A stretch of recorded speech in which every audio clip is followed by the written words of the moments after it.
My name is Miriam. I am 73 years old, and I have lived most of my life in this city, a modest, slightly worn apartment on the third floor of a post-war building, surrounded by maples and the faint, ever-present hum of the city below. Some of my neighbors have come and gone. Some stayed and grown gray-haired alongside me. My husband Saul passed 9 years ago, quietly, in the middle of February. Since then, I have learned to live alone, though I am rarely ever truly alone.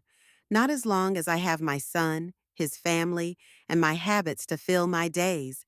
I suppose if someone were to describe me, they'd call me helpful.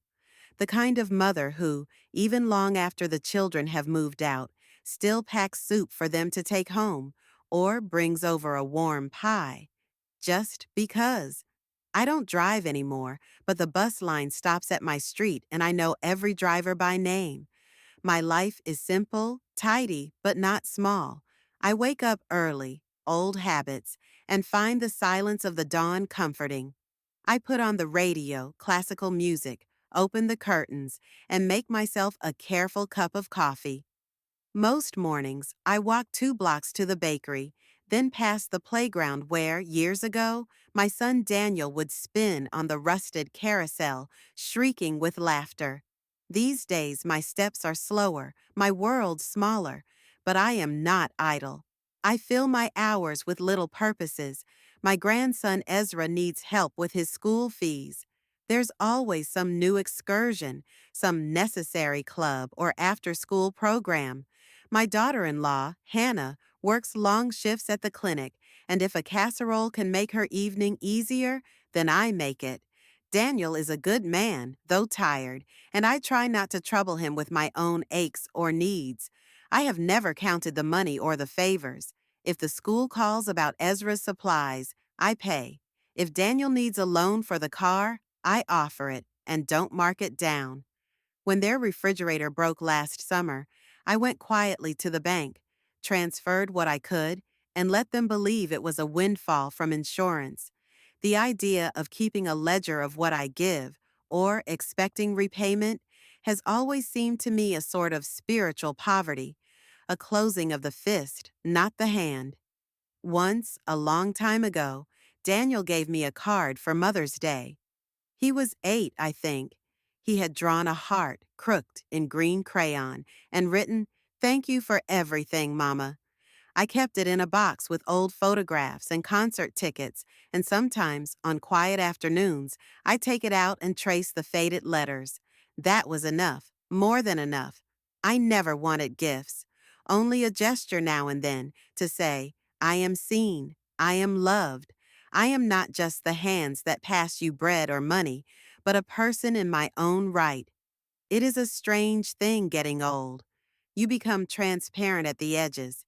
People assume you have what you need, that your world is full enough with your pension and your routines. They forget the soft hunger for acknowledgement, the ache for a voice in the chorus. I do not fault them.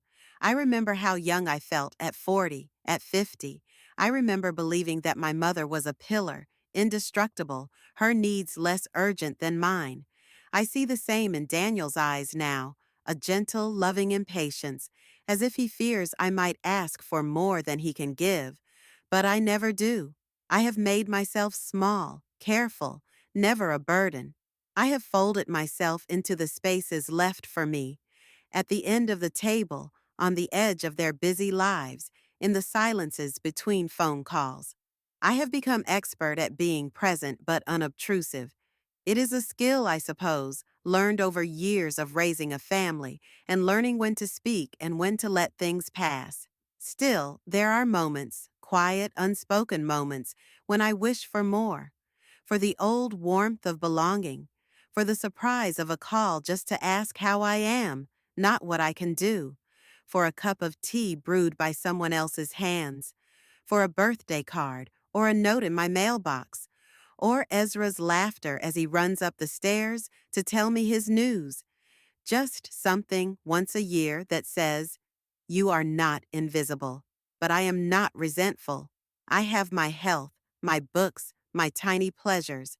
I knit scarves for the winter, always one for Ezra in his school colors, though he claims not to wear them and then tucks them deep into his backpack.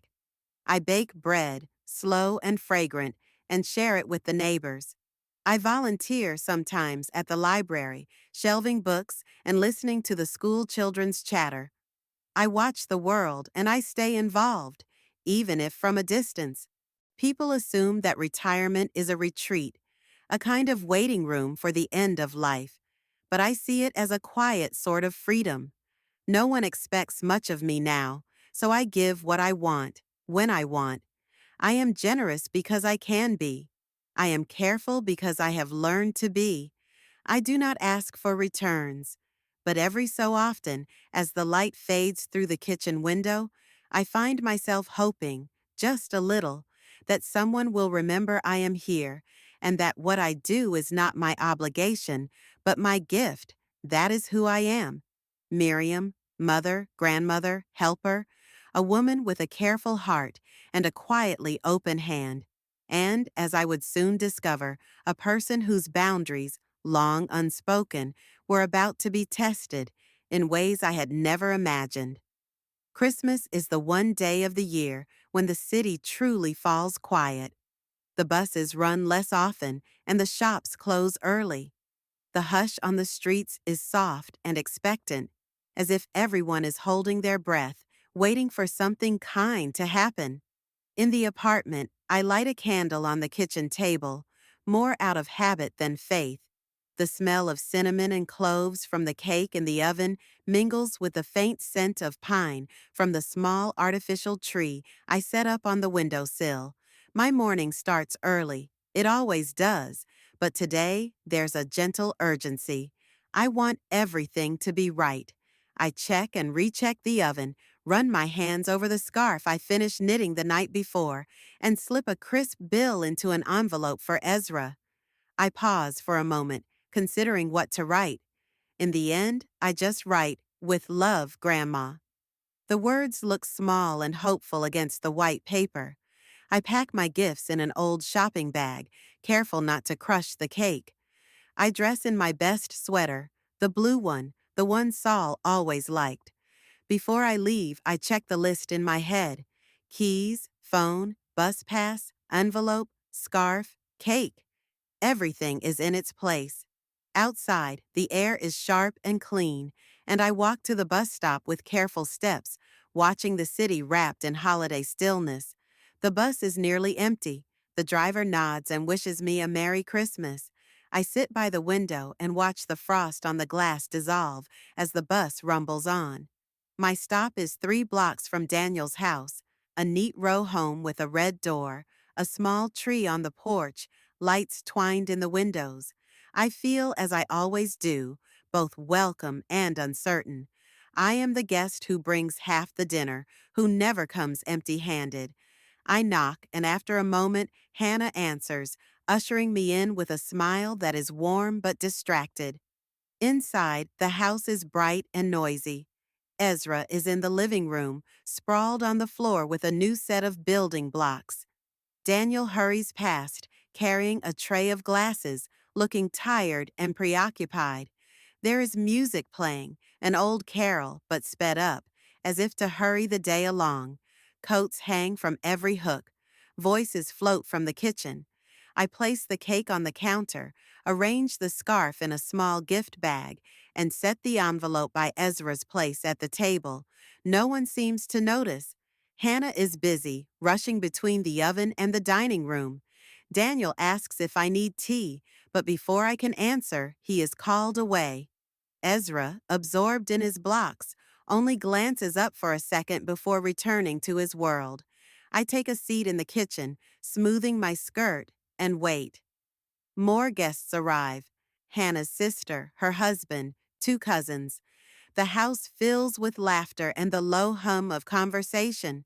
I smile and nod, fetching a plate or a napkin when needed. My place is clear, to fill in the empty spaces, to make sure nothing is forgotten. I do it gladly, but quietly.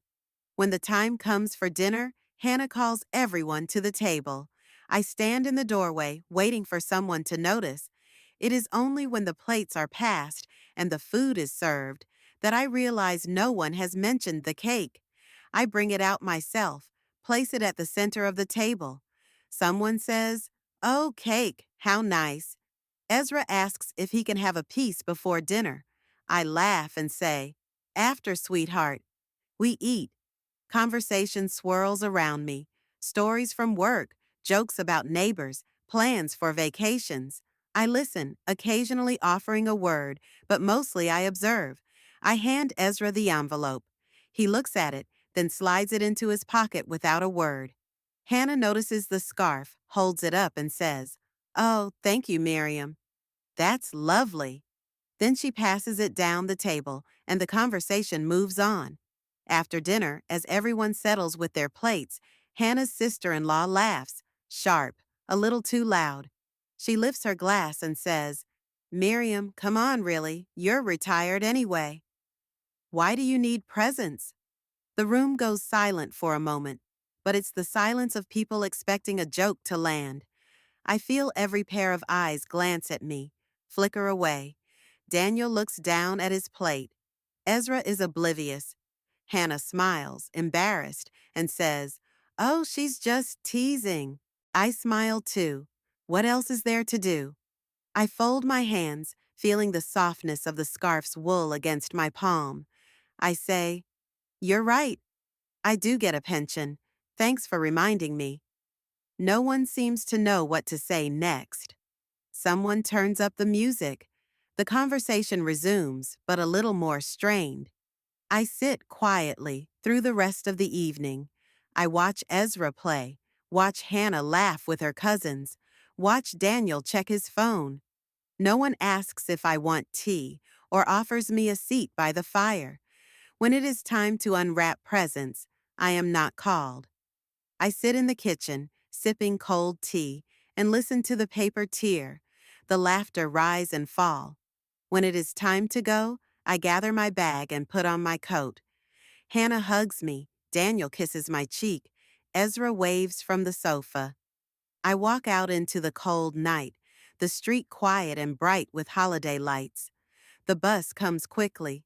On the way home, I rest my head against the window and watch the city slip by, thinking of the cake left half eaten on the table, the envelope unopened, the scarf already forgotten on a chair.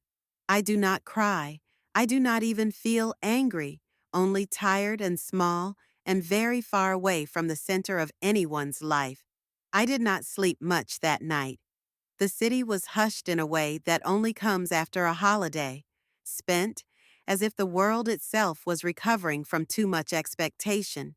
My apartment felt larger than usual, hollow with the absence of voices, laughter, and the nervous energy that holidays always seem to bring.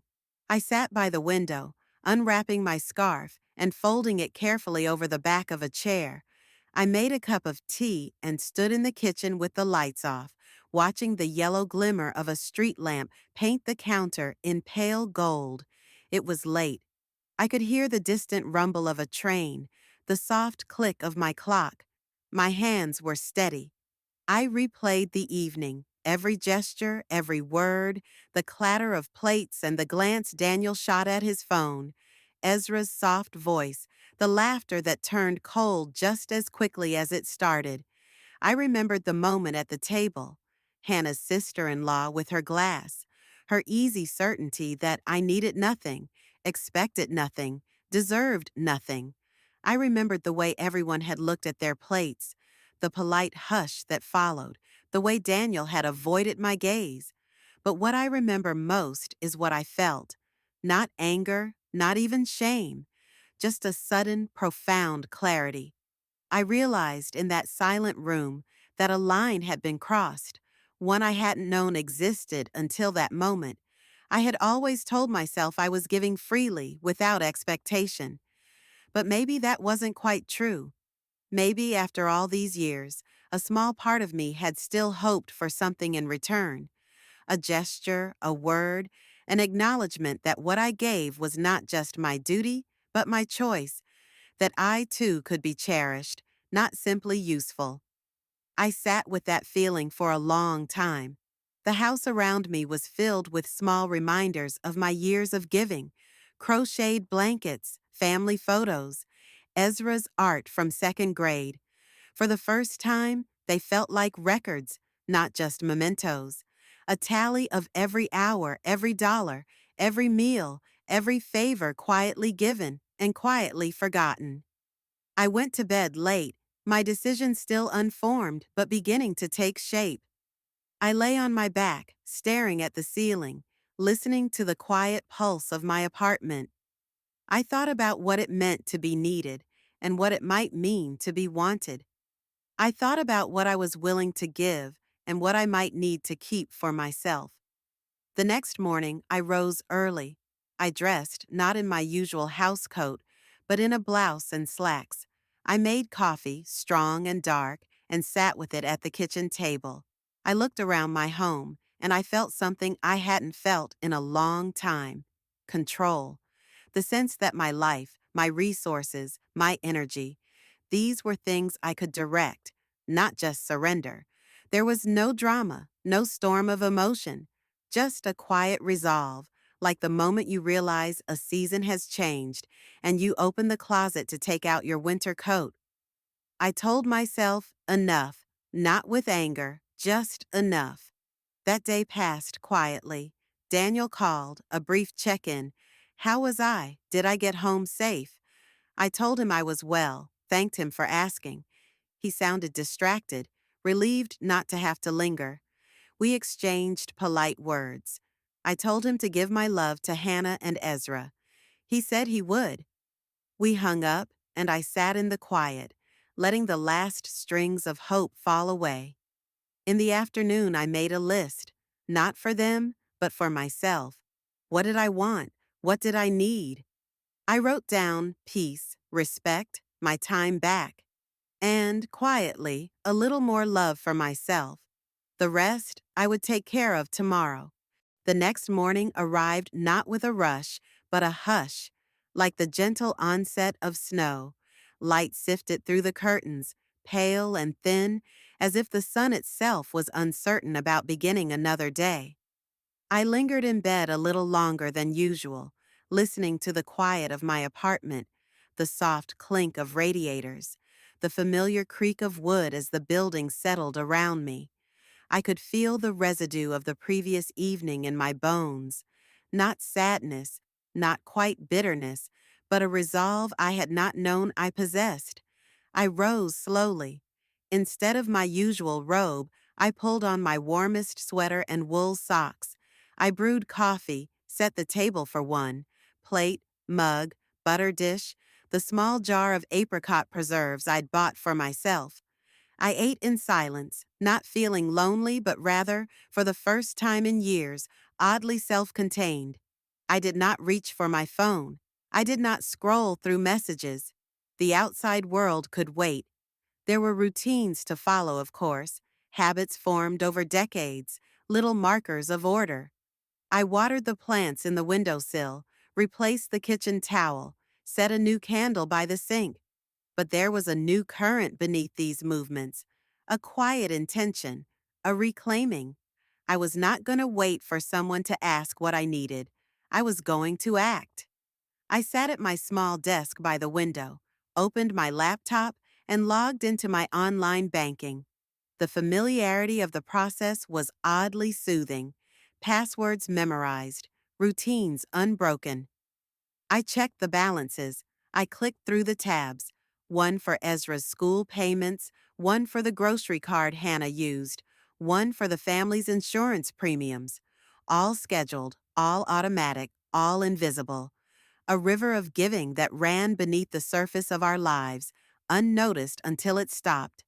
My hands did not shake as I began. I canceled the monthly transfer to the school, stopping Ezra's tuition payment. I paused before clicking confirm, but only for a moment. Then I canceled the recurring grocery card top-up, then the insurance premiums. I closed the family joint account, withdrawing the balance and transferring it into my own. The numbers changed on the screen. Simple, clean, final. I sat back. It was done. There was no one to see, no one to argue or protest, no drama, just the faint click of keys, the soft whir of the old laptop. I logged out, closed the screen, and let the silence settle. Next, I picked up the phone and called the bank. I waited through the hold music, pressed the necessary buttons. When the voice on the other end answered, I asked to change my counselor, set up new security questions, and put new passwords on every account. The woman on the line was polite, efficient, unconcerned. To her, it was just a transaction. To me, it was a line drawn, quiet but absolute. The morning stretched on. I made another cup of coffee, feeling lighter somehow. I did not call Daniel or Hannah. I did not offer explanations. I simply did what needed to be done. The world outside my window was brightening, the frost on the panes dissolving into drops of water. I watched them run, making trails across the glass. In the afternoon, I went for a walk. I bought myself a bunch of yellow tulips at the corner shop. I stopped in the bookstore and browsed the new releases, picking out a novel I had been meaning to read. At home, I arranged the flowers in a vase, poured myself a cup of tea, and settled into the armchair by the window. For the first time in a long time, the day felt truly mine. No one called, no one asked. I was neither needed nor ignored. I simply was. The first days passed in silence, a lull as gentle and strange as the hush after a snowfall. I filled my time with quiet things, reading, watering the tulips, knitting a scarf in a soft forest green, just for myself. I noticed how the days lengthened, the air outside carrying a new sharpness. In the evenings, I lit a candle, brewed tea, and let the stillness fill the apartment. The absence of demands felt, at first, like emptiness, but it was a restful kind of emptiness, not loneliness, a chance to settle into the shape of my own life again. It was the fifth morning when the silence broke. The call came at 9:12, just as I was buttering a piece of toast.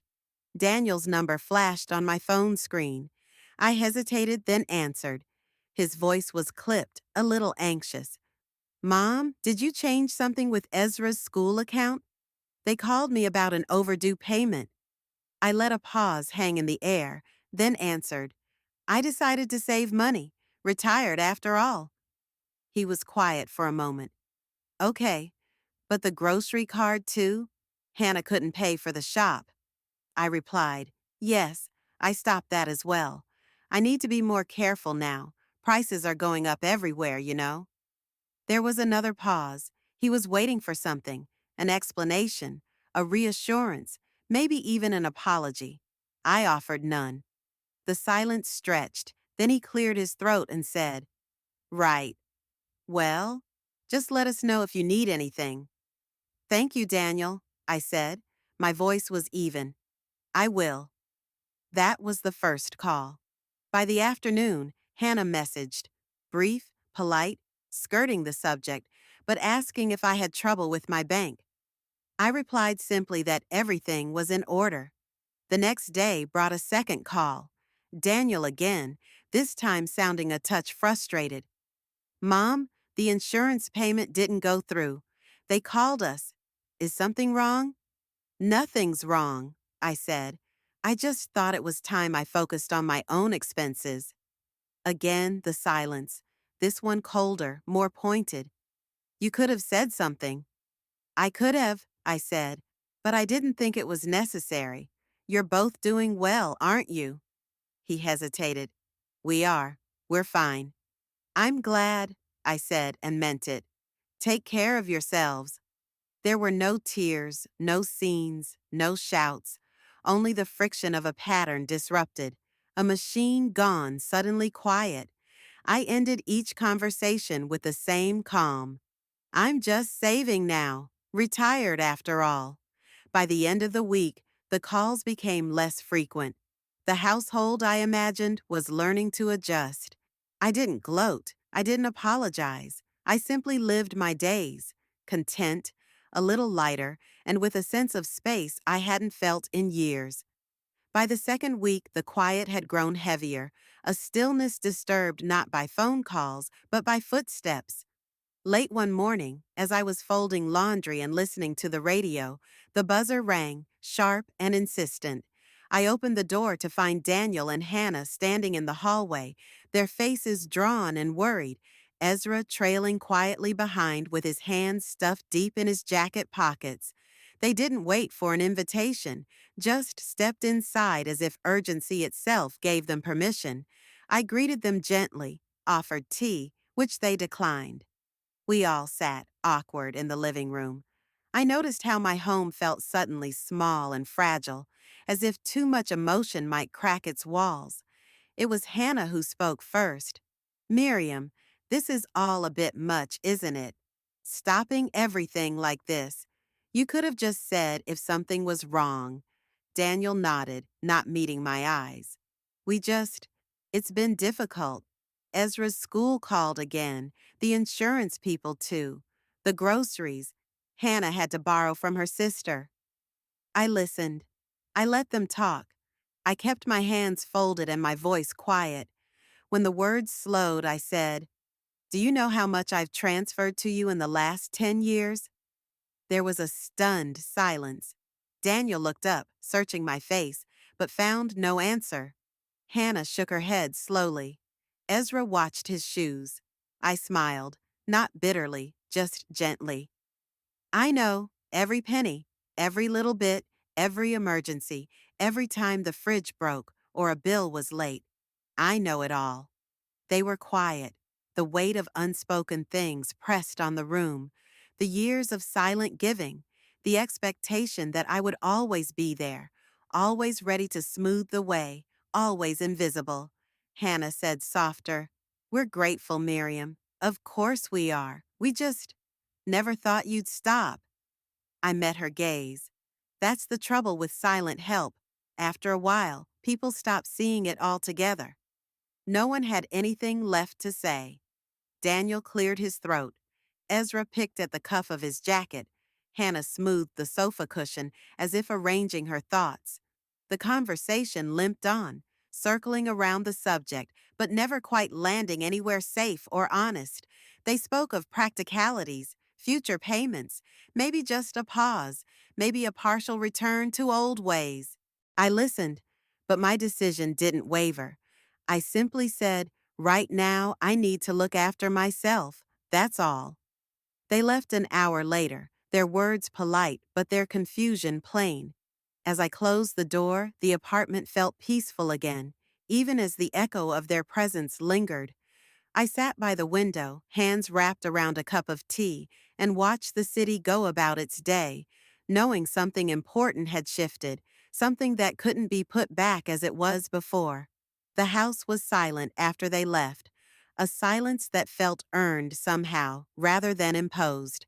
For the first time in years, I sat at my table with a stack of fresh notepaper, a pen, and a sense of purpose that was mine alone. I made a list, not of errands for others or bills to pay, but for myself. What did I need, just for Miriam? What did I want?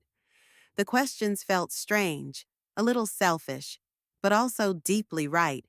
I wrote, good coffee, new chair for reading, flowers every Friday, a theater subscription, groceries for one, a new winter coat, a train ticket maybe to visit Ruth in spring. It was the first time in decades I had written a budget that didn't have someone else's name at the top.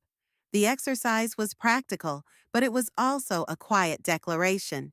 I calculated my pension, the small savings I had, and found there was enough, not a fortune, but enough for comfort, enough to plan for joy instead of just survival. I went out that afternoon, bought myself a sturdy armchair in a cheerful blue. The shop delivered it the next day, and I arranged it by the window, where the sun fell warm in the afternoons. I treated myself to good coffee, beans, not the instant kind, and learned to use the grinder. I signed up for a season at the local theater and marked the dates on my calendar. On Fridays, I bought yellow tulips or red carnations, whichever looked freshest at the market. Each new ritual felt a little strange, like learning a new language, but it made the days brighter, the apartment fuller. I tried new recipes, just for myself. I sat in my new chair with a novel and let the hours pass without watching the clock for anyone else's needs. With every week, I felt a little less guilt, a little more self-respect. The phone rang less often, but the silence no longer frightened me. Sometimes I would look at my reflection in the hallway mirror. Older, yes, but also clearer somehow. Less shadowed, more present. I found in these quiet days that having fewer people in my life did not mean having less meaning. I found a kind of dignity in solitude, and a gentleness I had long neglected to offer myself. It was in the gentle thaw of early February, when the sky held more light each day, that Daniel reached out again, not with a request, but with a question. It had been weeks since the last real conversation, the awkward visit that ended with nothing resolved but boundaries clearly drawn. The silent sense had been both relief and ache, and I could sense, beneath my new routines, a current of waiting. But I refused to rush. The apartment was different now, more mine than ever. The new chair, the pile of books, the fresh tulips on the sill each Friday. I moved through the days with a deliberateness I'd never known. On a Thursday afternoon, Daniel called. His voice was softer than before, cautious but genuine. "Mom, can I come by for coffee? Just to talk." I set the table for two, used my good cups, baked a small apple cake. When Daniel arrived, he came alone. No requests in his voice, no urgency in his hands. He hugged me, stiff but real, and we sat at the window, sun catching on the rim of his mug. He looked older than I remembered, lines at his eyes deepening. We talked first of small things: the weather, Ezra's new interest in chess, a story from the news. There was a politeness to it, as if we were both learning a new dance. It was only after the second cup of coffee that he said, "Mom, do you really not want to be involved in our lives anymore?" I looked out at the street below, the bare branches trembling in the wind. I thought carefully, letting the question settle. Then I said quietly, "I participated too silently, Daniel, until I became invisible. Now you felt it too." He nodded, eyes lowered, his thumb circling the rim of his mug. I guess we, I guess we took it for granted. It was just always there." "It was," I said, not accusing. "And now it isn't." We sat for a while in silence, the kind that is not uncomfortable, but heavy with what is finally being seen. He told me about how the house had changed, how Hannah now managed the bills herself, how they'd had to make new plans for Ezra's school. There was less ease, but a little more awareness. "It's been hard," he admitted, "but it's probably good for us." I nodded. "Sometimes," I said, "what you think is comfort is just habit, and habits can be changed." He looked at me, truly looked, for the first time in years. "Are you happier now, Mom?" I hesitated, searching for the honest answer. "I am more myself. It's different, not always easy, but I think I'm learning." He smiled, a little awkwardly, but with a warmth I hadn't seen since he was a boy. "I'm glad." He helped me clear the table. There were no big declarations, no promises to fix everything, just the start of something tentative, a space for new respect. When he left, I watched him from the window as he walked down the street, hands deep in his pockets, head bowed in thought. That evening, as dusk crept in, I found myself remembering the days when I would wait for his call, heart clenched with hope or worry. Now there was a quieter peace, not because everything was healed, but because for the first time the wound was visible, not ignored. Over the next weeks they came to visit now and then, always without requests. Sometimes Ezra would bring a drawing or a story to share. Sometimes Hannah would drop off soup she'd made, a small loaf of bread, or just herself for tea. The dynamic shifted, slow and unsure, but moving towards something real. I did not rush to offer money or to solve every small crisis. They did not ask. For every step they took, I kept my pace measured. I said yes to a visit, but no to a request for a loan for an upcoming school trip. I listened, but did not organize or fix. I offered presence, not provision. Each week, I grew a little stronger in this new role. Not the family's quiet bank, but a mother and grandmother with her own borders, her own life. I sensed a new respect in Daniel's voice, a new patience in Hannah's silences, and an openness in Ezra's smiles that was different, lighter maybe, now that nothing was owed. Boundaries, I realized, do not end love. They teach it how to grow. The slow turning of late winter into spring was always a time I noticed change, not sudden, but incremental, like the quiet stretching of daylight into the corners of my apartment, the softening of air in the stairwell, the first snowmelt trickling down city gutters. It was in this time that my boundaries and the family's new habits were most truly tested. It started with small things. Ezra's birthday came in March, a Saturday marked on my calendar, but this time no envelope of cash, no grand gestures, no rushing to buy the cake or balloons. Instead, I baked a simple batch of cookies and wrapped a new book in brown paper tied with twine. When I arrived at their home, there was a wariness in the air, as if we all sensed the ground had shifted. Hannah greeted me warmly, not as a helper, but as a guest. Daniel asked about my bus ride, offered me coffee. Ezra pulled me aside to show me his drawings. He seemed taller suddenly, more self-sufficient. The party was smaller than previous years. Hannah had organized it herself. She'd learned to budget for such days, she told me, and she sounded almost proud.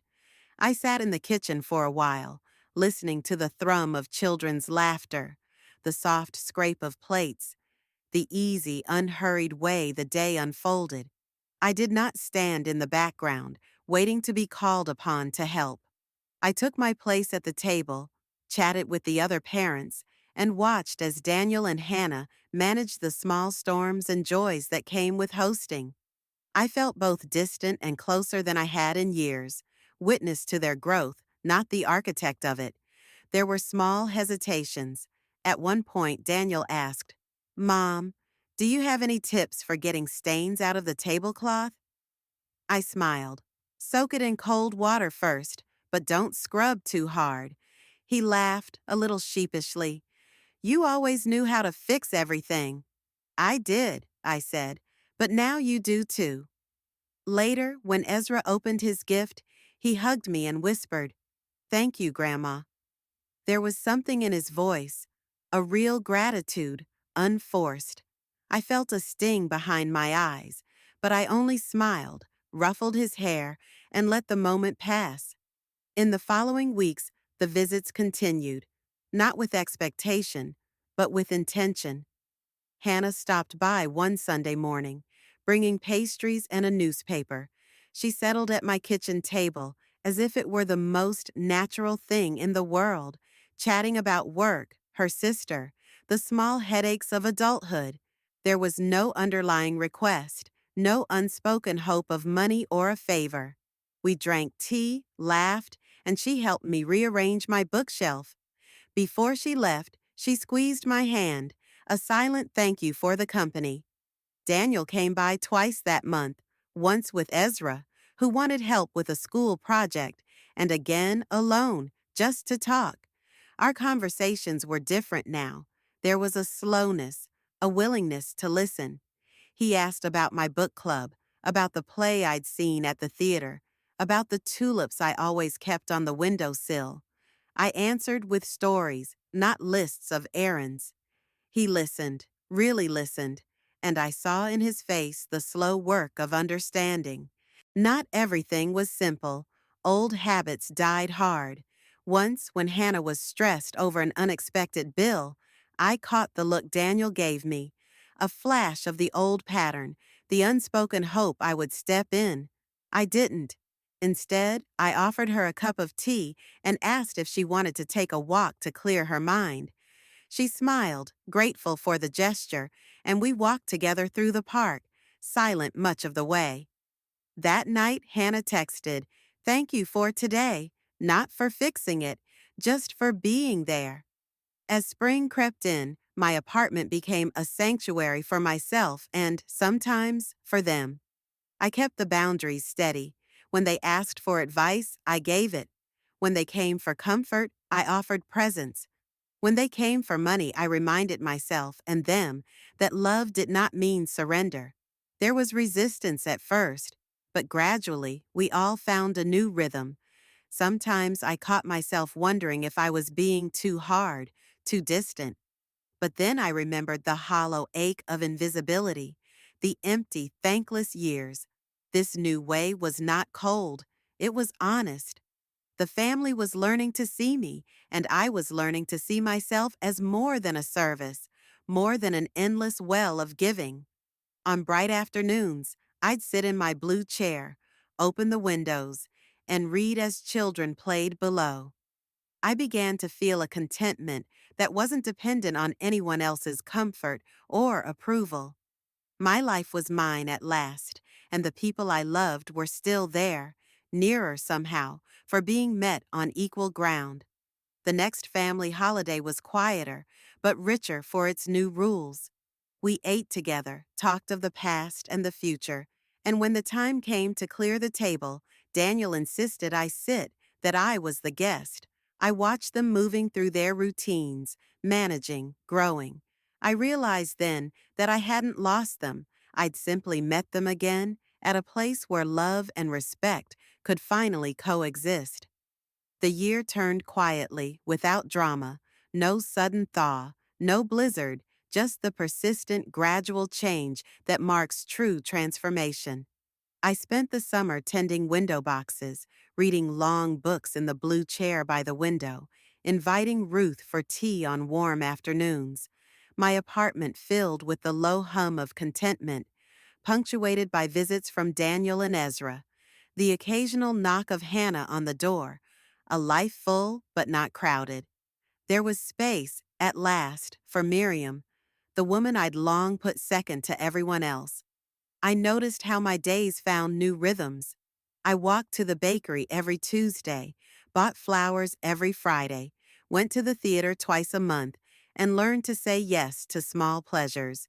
I joined a local book club, just women my age, full of laughter and sharp opinions.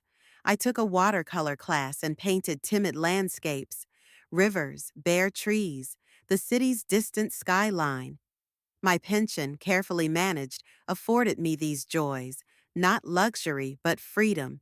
My life had a pulse and a purpose of its own. Sometimes, on quiet evenings, I'd sit by the window and look out at the street below, lit golden in the dusk, and think of all that had changed, not in grand gestures, but in hundreds of small, careful decisions.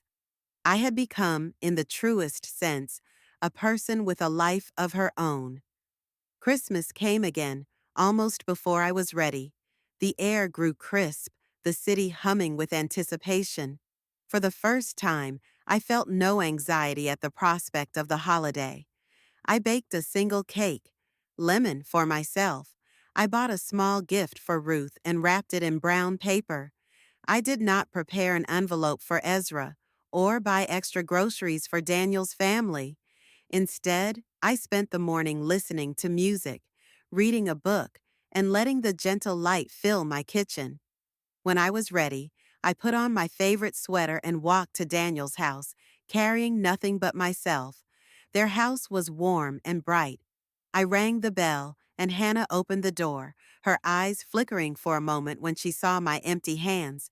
There was a pause, not disapproval, just surprise, a shifting of old expectation. "Miriam, you didn't bring anything?" she asked softly. I smiled, gentle and unhurried. "You said it yourself last year. I don't need any. I decided to listen for the first time." We stood there, an uncertain moment stretching between us. Then she stepped aside, let me in. The house was full of life, children running, Daniel stirring something in the kitchen, Ezra showing off his new chess set. I greeted them all, and for the first time, I took a seat by the window in a chair that had always been left empty. I watched the day unfold. There was laughter, conversation, the clink of dishes, the singing of children. I was not at the center of it, nor at the edge. I simply was, present but not responsible, loved but not needed for my giving. When dinner came, I joined them at the table as a guest, not a provider. Daniel filled my glass. Hannah passed the bread. Ezra told a joke that made everyone laugh. I realized as I listened that the table felt different, less a stage for performance, more a circle of equals. When it was time for presents, I watched the children unwrap gifts. The adults trade jokes and small packages. No one looked to me to fill a gap or fix a problem.